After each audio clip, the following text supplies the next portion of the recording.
ओम शांति। आज 24/1/1970 के महावाक्य हैं बाबा के। बाबा ने टाइटल दिया कि ब्राह्मणों का मुख्य धंधा ही है समर्पण करना और कराना। तो बाबा ने कहा, देखो, समर्पण करने के लिए श्रीमत पर चलना अर्थात हर कर्म में अलौकिकता लाना होगा, और जो अधिकारी होगा वो कभी भी अधीनता में नहीं आएगा।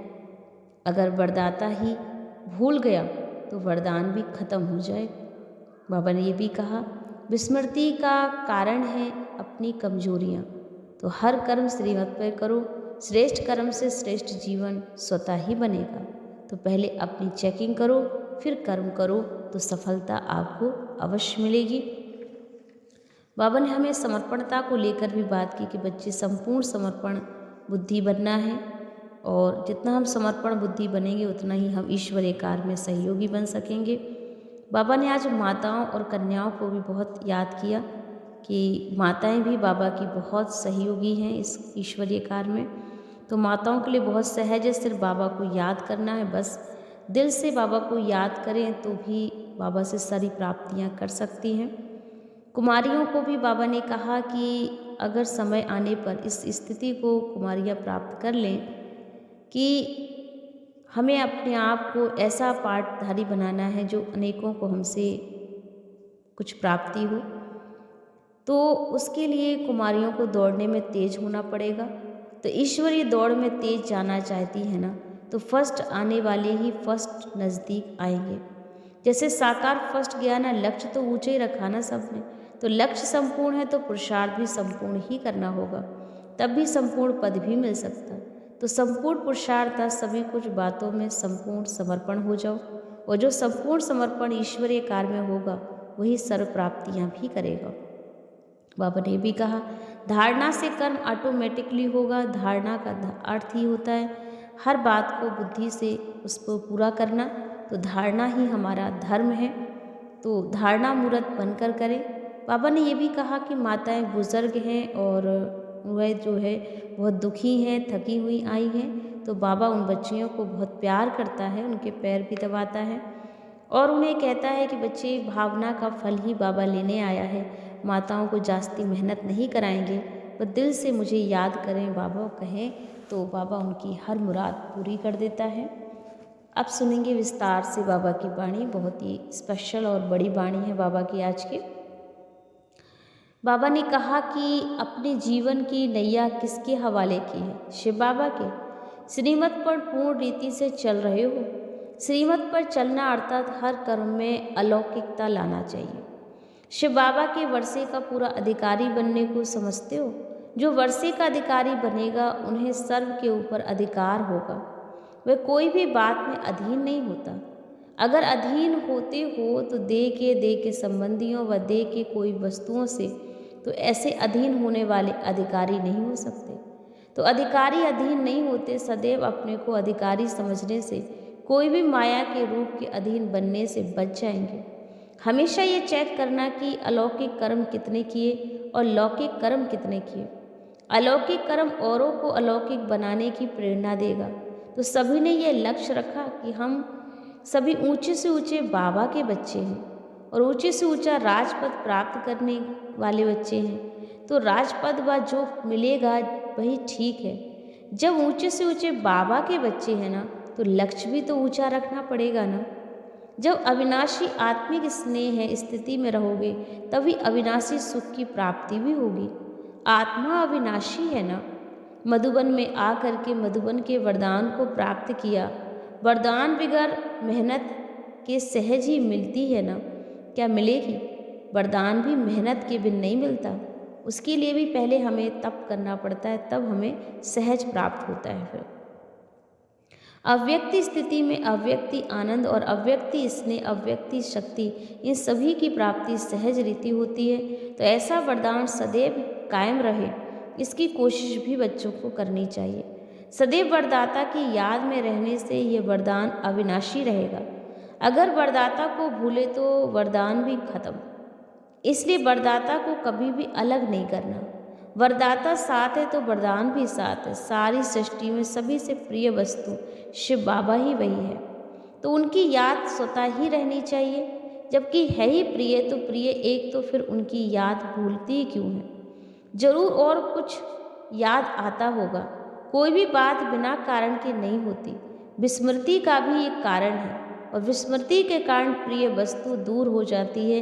विस्मृति का कारण क्या है? बाबा ने कहा, यह भी बहुत अच्छी बात बताई है। अपनी कमजोरियां हैं।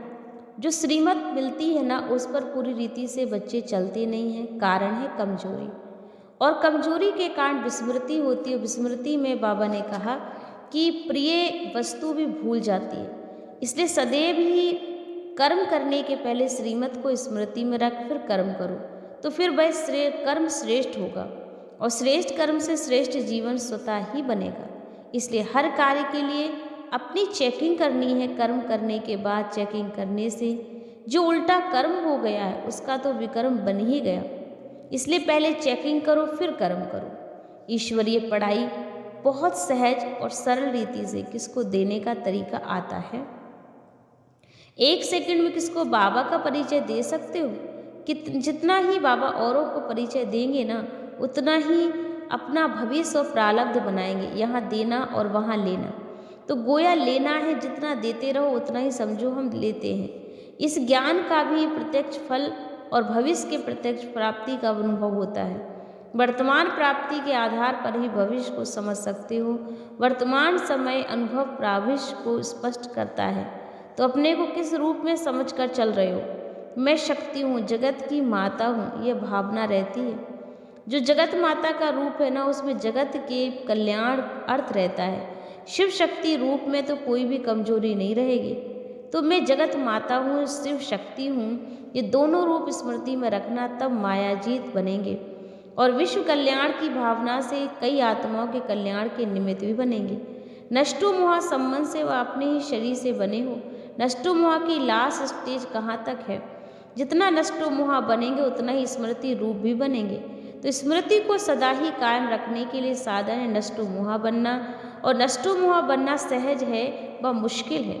जब अपने आप को समर्पण कर देंगे तो फिर सभी सहज होगा। अगर समर्पण ना करके अपने ऊपर रखते हो तो मुश्किल भासता है। सहज बनाने का मुख्य साधन ही है समर्पण करना। बाबा को जो चाहिए वो कराए। जैसे मशीन होती है ना, उस द्वारा सारा कारखाना चलता है। मशीन का काम है कारखाने को चलाना। वैसे हम निमित्त हैं, चलाने वाला जैसे चलाए हमको वैसे चलना है। ऐसा समझने से मुश्किलात की फीलिंग नहीं आएगी। वह स्थिति दिन प्रतिदिन बहुत ही परिपक्व करनी होगी। इस मुख्य बात पर अटेंशन रखना, जितना स्वयं को समर्पण करते हैं बाबा के आगे, उतना ही बाप भी उन बच्चों के आगे समर्पण होता है। अर्थात जो बाबा का खजाना है वह स्वतः ही उनका बन जाता। तो जो गुण अपने में होता है ना, वह किसको देना मुश्किल है क्यों? समर्पण करना भी है और कराना है। यही ब्राह्मणों का धंधा है। जो है ही ब्राह्मणों का धंधा, तो ब्राह्मणों के सिवाय कौन जानेंगे? जैसे बाबा थोड़े में राजी नहीं होता, बच्चों को भी थोड़े में राजी नहीं होना है। निश्चय की निशानी है विजय। जितना निश्चय बुद्धि होंगे उतना ही बाबा ने कहा विजय भी होगी। सभी बातों में विजयी होंगे। निश्चय बुद्धि कभी हार नहीं होती है। हार होती समझना चाहिए निश्चय की कमी है। बाबा कहता निश्चय है तो इसका मतलब तुम्हारी हार हो ही नहीं सकती। और निश्चय बुद्धि विजयी रत्नों में से हम एक रत्न हैं, ऐसा अपने को समझना है। विघ्न तो बहुत आएंगे, उन्हों को खत्म करने की भी युक्ति है। सदैव समझो कि ये पेपर है। अपनी स्थिति को परख कर यह पेपर देखना है। लेकिन पेपर समझना और पेपर में भिन्न भिन्न क्वेश्चन होते हैं। कभी तो मनसा का, कभी लोकलाज का, कभी संबंध का, कभी देशवासियों का क्वेश्चन आएगा। परंतु इसमें घबराना नहीं, गहराई में जाना है। वातावरण ऐसा बनाना चाहिए जो ना चाहते भी कोई खींच आए। जितना जितना खुद अव्यक्त वायुमंडल बनाने में बिजी रहेंगे उतना स्वतः ही सभी होते रहेगा। जैसे रास्ते में जाते हो कोई खुशबू आती है तो दिल होती है ना कि जाकर देखे क्या है, वैसे ही अव्यक्त खुशबू भी ना चाहते भी हुई आएगी, खींचेगी आपको, मैंने आपके पास आएगी और आपको खींचेगी उस खुशबू गुणों वाली। जो लक्ष्य रखा जाता है ना उसको पूर्ण करने के लिए ऐसा लक्षण भी अपने में भरने हैं। ढीले कोशिश ढीले कोशिश वाले कहाँ तक पहुँचेंगे? कोशिश शब्द ही कहते रहेंगे तो कोशिश में ही रह जाएंगे। एम तो ख़त्म करना ही है ना, माने जो एम रखा है उसे पूरा ख़त्म करना है कि करना ही है, करेंगे ही। कोशिश अक्षर कहना कमजोरी है, कमजोरी को मिटाना होगा। बाबा चाहता है कोशिश शब्द नहीं कहो। कोशिश शब्द कहना कमजोरी को है, कमजोरी मिटाने के लिए कोशिश शब्द को मिटाना होगा। निश्चय से विजय हो जाती है, संशय लाने से शक्ति कम हो जाती है। तो निश्चय बुद्धि बनेंगे तो सभी के सहयोगी मिलेगा, और कोई भी कार्य करना हो तो सदैव यह सोचा जाता है कि मेरे बिना कोई कार्य नहीं हो सकता, तब सफलता होती है। आज से कोशिश अक्षर खत्म करो। मैं शिव शक्ति हूँ, शिव शक्ति सभी कार्य कर सकती है। शक्तियों की शेर पर सवारी दिखाते हैं। किसी भी प्रकार की माया शेर रूप में आएगी, डरना नहीं। शिव शक्ति कभी हार नहीं खा सकती हैं, इसलिए अपने शिव शक्ति स्वरूप में हमेशा ही बाबा कहता बच्चियों को रहना होगा। समय ही कहाँ है, समय के पहले अपने को बदलने से 1 ही लाख गुणा प्राप्ति होगी। बदलना ही है तो ऐसे बदलना चाहते हो, याद आता है कि अगले कल्प में वर्षा ले लेंगे। अपने को पुराना समझने से वह कल्प पहले की स्मृति आने से पुरुषार्थ सहज हो जाता है, क्योंकि निश्चय रहता है ना, कल पहले भी मैंने यह किया था तो अब भी लेकर छोड़ेंगे। कल पहले भी यह स्मृति शक्ति दिलाने वाली होती है, तो अपने को नए समझेंगे तो कमजोरी भी संकल्प आएंगे और पा सकेंगे वा नहीं। लेकिन मैं ही हूँ कल पहले वाली माला, इस स्मृति से शक्ति आएगी। सदैव अपने को हिम्मतवान बनाना चाहिए, हिम्मत हारना नहीं चाहिए। हिम्मत से मदद भी मिलेगी, और हम सर्वशक्तिमान बाबा के बच्चे, बाबा को याद किए, यही हिम्मत है। बाबा को याद करना सहज है, मुश्किल है। सहज करने में सहज हो जाता है, यह तो मेरा कर्तव्य ही है, फर्ज है, क्या करूँ, यह संकल्प आने से मुश्किल हो जाता है। कोई भी अपने अंदर कमज़ोर संकल्प नहीं रहने चाहिए। अगर मन में बाबा ने का कमज़ोर संकल्प उत्पन्न भी हो जाए तो उनको वहाँ ही ख़त्म कर शक्तिशाली बनाना होगा। अब तक भी अगर कोशिश करते रहोगे तो अव्यक्त कशिश का अनुभव कब कर सकोगे। इसलिए जब तक कोशिश है तब तक अव्यक्ति कशिश आने में अपने में नहीं आ सकती है। तो बाबा ने कहा यह भाषा भी कमजोरी की है। सर्वशक्तिमान बाबा के बच्चे ही यदि हो सकता, उनके संकल्प वाणी निश्चय के होंगे। ऐसी स्थिति बनानी है हमें बच्चों को। तो सदैव चेक करो, संकल्प फाउंडेशन मजबूत है। तीर पुरुषार्थ की चलन से यह विशेषता होगी। तो उनके संकल्प वाणी और कर्म तीनों ही एक समान होंगे। संकल्प ऊंच है तो कर्म भी ऊंचे ही होंगे। उसके तीव्र पुरुषार्थ ही नहीं कहेंगे ना, तो तीनों की महानता ही अलग है। सदैव यह समझना चाहिए जो कि माया कभी कभी हमसे अपना रूप दिखा देती है, तो यह सदैव के लिए विदाई लेने के लिए आई है। विदाई बदले निमंत्रण दे देते हो, सदैव शिव बाबा के साथ हैं। उनसे ही अलग होंगे तो नहीं, तो फिर तो कोई पाप कर्म ही करेंगे। कोई बिजी रहता है तो फिर तीसरा डिस्टर्ब नहीं रहता। तो समझते हैं तंग करने वाला कोई नहीं आए तो एक बोर्ड लगा दो देने, और आँख में भी ऐसा बोर्ड लगा दो। मने पापा कहता है कि कई बच्चों को ये संकल्प आता है कि हम ऐसा बोर्ड लगा दें जो हमें कोई डिस्टर्ब ना करे। तो बाबा ने कहा देखो फिर कोई भी क्या करेंगे, शिव बाबा की याद में रहो ना, कोई डिस्टर्ब नहीं करेगा हमें। तो एक बोर्ड लगा दो, आप भी ऐसा बोर्ड लगाओ जो माया लौट कर ना अपने स्थान पे नहीं मिले। कुर्सी खाली होती है तभी तो माया बैठेगी। माताओं के लिए तो बहुत सहज है, सिर्फ बाबा को याद करना बस। बाबा ने कहा बाबा को याद करने से ज्ञान आपे ही इमर्ज हो जाता है। बाबा को जो याद करता है ना, उनको हर कार्य मदद बाबा की मिल ही जाएगी। याद की इतनी शक्ति है, जो अनुभव यहाँ पाते हो वह वहाँ भी स्मृति में रखेंगे तो अविनाशी बन जाएंगे। बुद्धि में बार बार यही स्मृति में रखो कि हम परम धाम के निवासी हैं। कर्तव्य अर्थ यहाँ आए हुए हैं, फिर वापस जाना है। जितना बुद्धि को इन बातों में बिजी रखेंगे तो फिर भटकेंगे नहीं। ज्ञान भी किसको युक्ति से सुनाना है, सीधा ज्ञान सुनाने से घबरा जाएंगे। पहले तो ईश्वर स्नेह में खींचना है। शरीरधारी को चाहिए धन, बाप को चाहिए मन। तो मन को जहाँ लगाना चाहो वहाँ ये लगा रहे हो। कहाँ तक प्रयोग ना किया हो तो युक्त अव्यक्त स्थिति में रहे। दो बोलना भी भाषण करना ही है। 1-2 घंटे के भाषण होते हैं, माने 1-2 घंटे भाषण कराए छुट्टी, फिर सार 2 शब्द में ही सुना सकते हो। तो दिन प्रतिदिन कदम आगे ही बच्चे समझने चाहिए। ऐसे नहीं सोचना कि अभी समय पड़ा है, पुरुषार्थ कर लेंगे, लेकिन समय के पहले समाप्ति करके और इस स्थिति को अनुभव प्राप्त करना होगा। अगर समय आने पर भी हमने इस स्थिति को अनुभव करेंगे तो समय के साथ ही स्थिति भी बदल जाएगी। समय समाप्त होगा, फिर अव्यक्त स्थिति का अनुभव समाप्त हो जाएगा, दूसरा पार्ट आ जाएगा। इसलिए पहले से ही बाबा अव्यक्त स्थिति अनुभव करा रहे हैं। कुमारियों को दौड़ने में तेज होती हैं, तो ईश्वरीय दौड़ में भी तेज जाना है।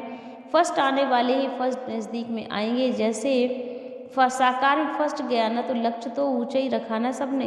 तो लक्ष्य संपूर्ण है तो पुरुषार्थ भी संपूर्ण करना, तभी संपूर्ण पद मिल सकता है। संपूर्ण पुरुषार्थ अर्थात सभी संपूर्ण करना, तब तो संपूर्ण पद को प्राप्त कर सकेंगे। संपूर्ण पुरुषार्थ अर्थात सभी बातों से मैं अपने को संपन्न बनाना होगा। बड़ी बात तो है नहीं ना।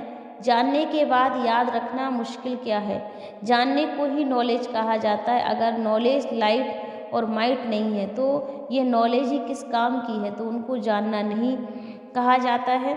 माइट नहीं तो वही भी नॉलेज ही किस काम की है, उनको जानना नहीं कहाँ पे है, या हो जाएगा या नहीं होगा। या जानना और करना एक ही करो। औरों में जानने और करने में फ़र्क होता है। नॉलेज वह चीज़ है जो वह रूप बन करके देती है। ईश्वरीय नॉलेज का क्या रूप बनेगा? ईश्वरीय स्थिति। तो ईश्वरीय नॉलेज लेने वाले अब ईश्वरीय रूप में क्यों नहीं आएंगे? थ्योरी और चीज़ है, जमाना और चीज़ है, बुद्धि में धारण करना और चीज़ है। तो बुद्धि में समाना है। जब बुद्धि में समा जाते हो तो फिर बुद्धि के डायरेक्शन अनुसार कर्मेंद्रियाँ भी वह काम करने लगती है। नॉलेजफुल बाबा के हम बच्चे हैं और ईश्वरीय नॉलेज माइट है, हमारी लाइट है, हमारे साथ है। ऐसे समय पर हमें चलना होगा। नॉलेज सिर्फ सुनना है और चीज़ है, लेकिन सिर्फ सुनना ही नहीं है, लेकिन समाना भी होगा। भोजन खाना और चीज़ है, हजम करना और चीज़ है। खाने से शक्ति नहीं आएगी, हजम करने से शक्ति आती है। तो खोए हुए भोजन को सहज ही हजम करने से शक्ति का रूप बन जाओगे। और शक्तिवान बाबा के बच्चे हैं तो कुछ ना कर सके, ये हो ही नहीं सकता। नहीं तो बाबा के नाम को भी शर्माते हैं। कई बच्चे सोचते हैं कि बाबा का नाम कैसे लें। तो सदैव यही ऑब्जेक्ट याद रखना कि हम ऐसा कर्म करें जो मिसाल बनकर दिखाएं। इंतजार में नहीं रखना है, लेकिन इंतजाम बनकर दिखाना है। बाबा एग्जाम्पल बनाना। तो अपने घर में आए हो ये समझते हो। जब कोई भटका हुआ अपने घर पहुंच जाता है तो जैसे विश्राम मिल जाता है, तो यहाँ भी बाबा कहते विश्राम वासना आती है ना। स्थान मिलने से विश्राम की स्थिति हो जाती है। सदा विश्राम की स्थिति में ही समझो। भल कार्य अर्थ आओ तो भी बाबा ने कहा स्थिति को अनुभव साथ ले जाना। इसको साथ रखेंगे तो फिर कितना भी कार्य करते हुए स्थिति विश्वास की रहेगी। और विश्वास अवस्था में शांति सुख अनुभव कराता है। तो अपने में जब भी शक्ति का आ जाए तो वरदाता बाप दादा का असर भी पड़ेगा, लेकिन हमारा असर बाप दादा पर अपने पर रहे। सर्वशक्तिवान वातावरण है ना, ये सर्वशक्तिवान का वातावरण है या बाप का है। जबकि सर्वशक्तिवान बाप के बच्चे हो तो फिर वातावरण आपसे शक्तिशाली क्यों हुआ? अपनी शक्ति भूलने से ही वातावरण असर करता है। जैसे डॉक्टर कोई भी बीमारी वाले पेशेंट के आगे जाएगा तो भी उसको असर नहीं डालेगा, वैसे ही अपनी ही स्मृति रख करके सर्विस करनी है। ये अपने में ही शक्ति रखो कि हम वातावरण को बनाना और है कि वातावरण हमको बढ़ाने वाला है। युगल होते हुए भी अकेले आत्मा की स्मृति में रहते हो। आत्मा अकेली है ना। अगर आत्मा को संभाल में बाबा ने कहा आएगी, अगर किसी के संबंध में या संभाल में आएगी तो बाबा ने कहा किसके आएगी? सर्व संबंध में आएगी। एक से तो एक दो को दिल हो जाती है ना, तो एक दो भी बनना पड़ेगा। बाप और बच्चे हो गए, तीसरा कोई संबंध ही नहीं रहा है। तो सर्व संबंध को एक से ही जोड़ना है, एक से ही तोड़ना है। शिव बाबा इस स्मृति कोई उच्च स्थिति कहा जाता है। तीसरी कोई भी चीज़ देखते हुए भी देखना नहीं बची। अगर देखना ही है तो भी एक को बोलना, उनसे ही बच्चे ऐसी स्थिति रहने से माया जीत बनेंगे, और जो माया जीत बनेगा वही बाबा ने कहा जगत जीत भी बनेगा। ये शुद्ध स्नेह सारे कल्प में एक ही बार मिला है, ऐसे स्नेह में हम पाते हैं सदैव ही याद। और याद रखना कि जो काम कोई कर नहीं सकता है, प्राप्त नहीं कर सकता, वह हमें करके दिखाना है। इसी नशे और खुशी में निश्चय में रहना है। दिल्ली में कमाल करके दिखाएंगे ना, दिल्ली का आवाज़ ही चारों ओर फैलना है। दिल्ली में नाच वाला होगा और भारत में नाम वाला होगा। इतनी जिम्मेवारी दिल्ली वालों को उठानी होगी। समय कम है, सर्विस बहुत है, और इसी रफ्तार से जब सर्विस करेंगे ना, तभी बाबा ने कहा सभी संदेश बाबा का औरों तक पहुंचा सकेंगे। कोई भी धनवान बनाने के लिए मौका देना भी एक महादान है, और महादान का फल भी इतना ही मिलेगा। बाबा को सदैव साथ रखना, तो माया देखेगी ना इसके पास तो सर्वशक्तिवान बाबा है, तो दूर से ही भाग जाएगी। अकेला देखेगी तो हिम्मत रखेगी ना शिकार करने की, और जब जाते हो तो कोई भी जानवर वार ना कर सके इसके लिए भी आग जलाते हो। वैसे ही बाबा ने कहा कि आप बच्चों को भी यह भी याद रखना है कि याद की अग्नि जली हुई हो, माया आ नहीं सकेगी। यह लगन की अग्नि बुझनी नहीं चाहिए, साथ रखने से शक्ति आगे पे ही हमारे पास पहुंच जाएगी। बाबदा को बुजुर्ग माताएं सबसे प्यारी लगती हैं, क्योंकि बहुत दुखी थकी हुई आई हैं, और थके हुए बच्चों पर बाबा का स्नेह रहता है। इतना स्नेह बच्चों को भी रखना होगा। घर बैठे भी याद की यात्रा में पास होना है तो आगे बढ़ सकते हो। जितना जितना याद की यात्रा में सफल होंगे तो मन में भावनाएं भी शुद्ध हो जाएंगी। सभी सर्विस में सहयोगी भी रहेंगे। जितना दूसरों को संदेश देते रहोगे उतना अपने को भी संपूर्णता के संदेश पहुंचा सकोगे, क्योंकि दूसरों को समझाने से अपने को संपूर्ण बनाने का ना चाहते हुए भी ध्यान आ जाता है। तो ये सर्विस करना भी अपने को संपूर्ण बनाने का मीठा बंधन होगा। इस बंधन में जितना अपने को बांध लोगे ना, उतना ही सर्व संबंधों से मुक्त होते जाओगे, और सर्व बंधनों से भी मुक्त होने का साधन ही क्या हुआ, एक बंधन में अपने को बांधना। तो ये ठीक बंधन भी अब भी ठीक है, फिर कभी नहीं होगा।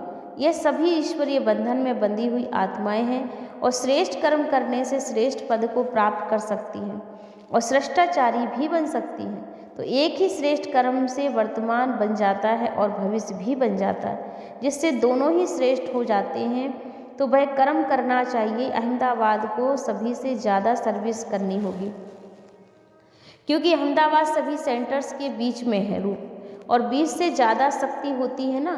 तो बाबा ने कहा बीच में होने की वजह से, और बीज को भी बाबा ने नाम दिया इसको, कि जब वो बीज रूप अहमदाबाद बना है, क्योंकि बीचों बीच पड़ जाता है, और अनेक संग बच्चे यहाँ से बाबा के घर में सहयोगी बनने पहुँच जाते हैं।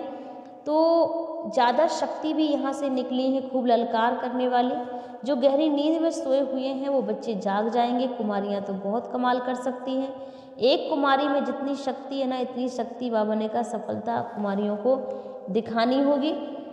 कुमारियाँ पुरुषार्थ में सर्विस में सभी से तेज जा सकती है। शक्तियाँ सर्विस में आगे व पांडव अपना यादगार बनाएंगे। हम कल पहले वाले ही पांडव हैं, कितनी बार पांडव बने हो। जो अनगिनत बार होते हैं ना, वह पक्की याद हो जाती है। ये स्मृति रहेगी तो फिर कभी भी स्मृति नहीं होगी। कल पहले भी हम ऐसे ही थे, अब भी हैं, और हम आगे भी ऐसे ही रहेंगे। तो ये निश्चय और निश्चिंत रहना, नशा रखना चाहिए कि हम ही हकदार हैं।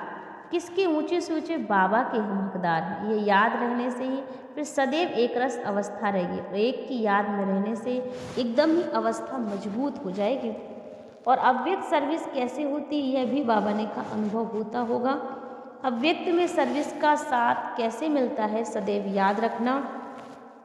साथ भी अनुभव होता है जो वादा किया है ना, हम स्नेही आत्माओं के हर सेकंड साथ हैं बाबा।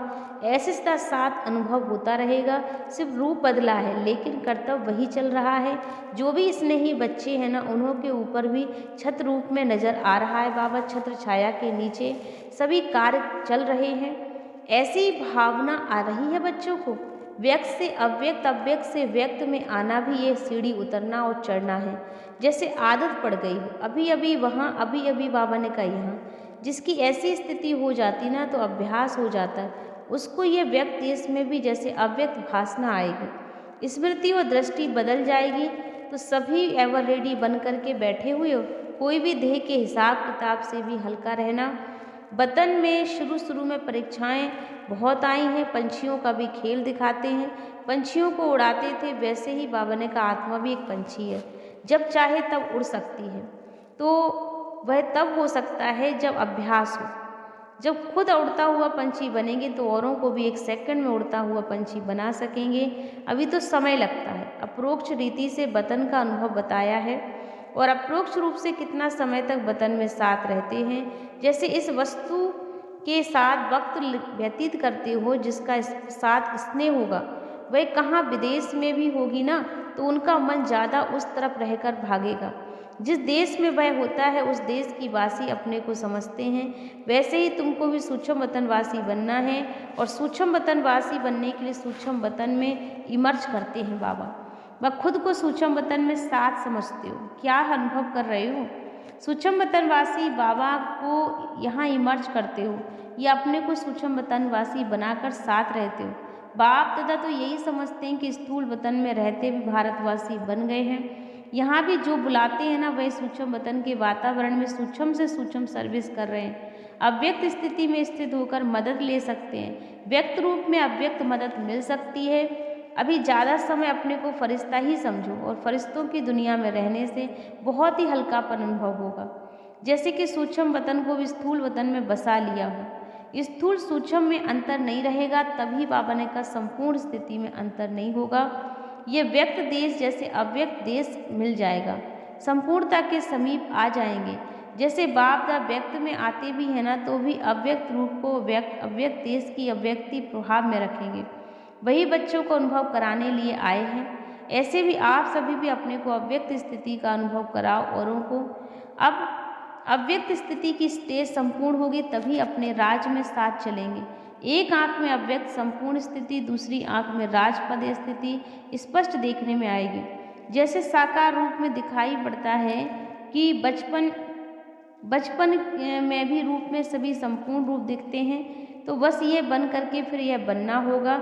ये स्मृति में बच्चों को रखना है कि भविष्य की रूपरेखा क्या होगी और संपूर्ण रूप से देखने में आ रहा है कि जितना जितना तुम फरिश्ता बनोगे, लाइफ के नज़दीक होंगे, उतना ही उतना राजपथ के भी सामने देखते जाओगे। दोनों ही सामने आजकल कई ऐसे होते हैं जिनको अपने पास्ट की पूरी ही स्मृति रहती है और वह भविष्य में भी ऐसे श्रेष्ठ स्मृति में रहेंगे और वह भविष्य के संस्कार इमर्ज होते रहेंगे। तो इमर्ज बाबा ने कहा मर्ज नहीं, इमर्ज करना, तो ज़रूर हमें सफलता अपने हर एक कार्य में अवश्य ही मिलेगी। तो सफलता मूर्त बनना है तो बाबा को फॉलो करना है और बाबा पर पूर्ण समर्पण बुद्धि हो।